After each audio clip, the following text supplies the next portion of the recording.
Hi, I'm Bob. In the last video, we talked about how income changes affect consumers' optimal consumption choice. Today, we will investigate the effects of a price change on the consumer's optimal bundle of goods.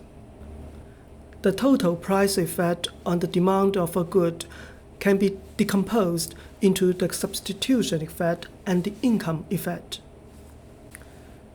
I use the same noodles and ice cream example. The consumer has $100 per day. She spends all her income on two goods, noodles and ice cream.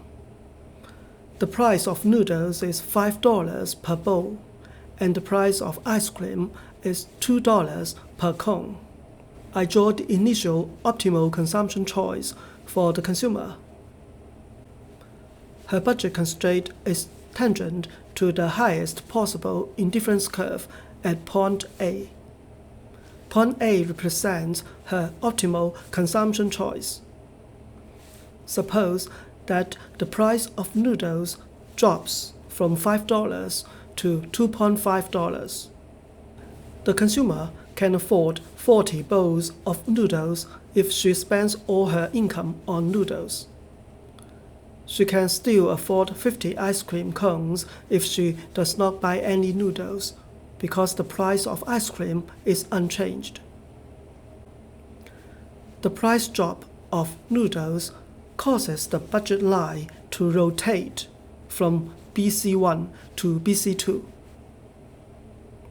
The slope of the budget line changes. The budget line becomes flatter. The new optimal consumption choice moves from A to B. We focus on the quantity demanded for noodles. The consumer purchases more noodles as the price falls. Her demand for noodles increases from Q1 to Q2. The increase in the quantity demanded from Q1 to Q2 is the total effect of a price drop on demand. The total price effect can be decomposed into two components, the substitution effect and the income effect. We can draw an imaginary budget line BC prime. It is parallel to the new budget line BC2, and it is tangent to the old indifference curve I1. The purpose of adding an imaginary budget line is to break the total effect into the substitution effect and the income effect. The movement of the optimal consumption bundle from point A to point B is the total effect of the price change. The total effect can be decomposed into the substitution effect, the movement from point A to point C, and the income effect, the movement from point C to point B. Look at the horizontal axis. We find that the increase in noodles consumption from Q1 to Q3 is due to the substitution effect, and the increase from Q3 to Q2 is due to the income effect. The sum of the substitution effect and the income effect is the total effect of the price drop of noodles. What exactly is the substitution effect? The substitution effect is the change in the quantity of a good that a consumer demands when the good's price changes, holding other prices and the consumer's utility constant. We are holding the utility constant, so we draw an imaginary budget line that is tangent to the old indifference curve. We are under the new price system after the price change, so the imaginary budget line is parallel to the new budget line, reflecting the new relative price of the goods. The rotation of the budget line from BC1 to BC prime is caused by the change in the relative price.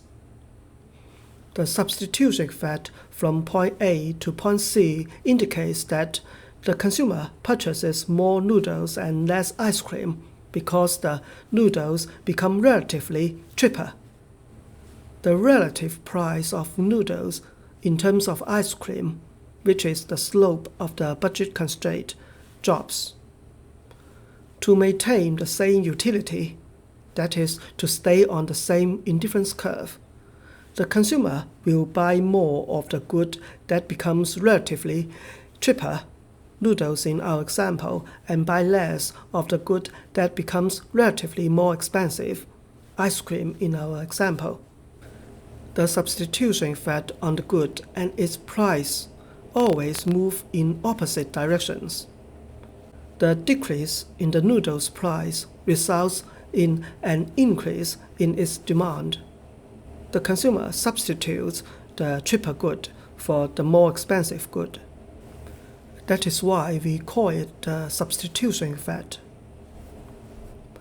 The income effect is the change in the quantity of a good a consumer demands because of a change in income, holding prices constant.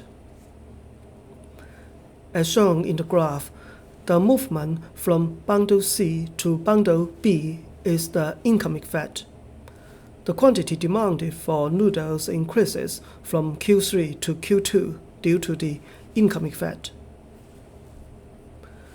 The imaginary budget line BC prime and the new budget line BC2 have the same slope, and therefore they represent the new prices.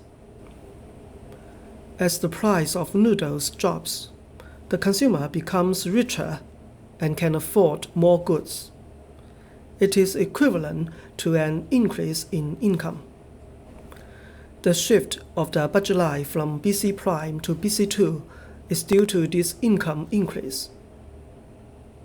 From the last video, we know that the demand for noodles increases as income increases if it is a normal good. In our example, noodles are a normal good for the consumer.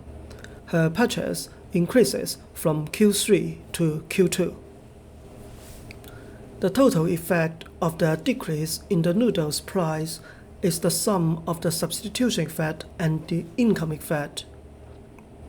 The two effects are in the same direction for noodles in our example. They reinforce each other. Next, let's focus on the vertical axis. The consumer purchases less ice cream because of the substitution effect. The quantity decreases from K1 to K prime, but the income effect raises the quantity of ice cream demanded from K prime to K2, assuming that ice cream is a normal good. The total effect is the sum of the two effects. Since the substitution effect and the income effect move in opposite directions, the total change in the quantity of ice cream is quite small. Here the income effect is larger than the substitution effect, so the price drop in noodles leads to an increase in the quantity of ice cream purchased. Today, we have learned how to decompose the total price effect into the substitution effect and the income effect. I have shown you the case when the goods price drops. You can try by yourself to draw the graph for the case when the price increases.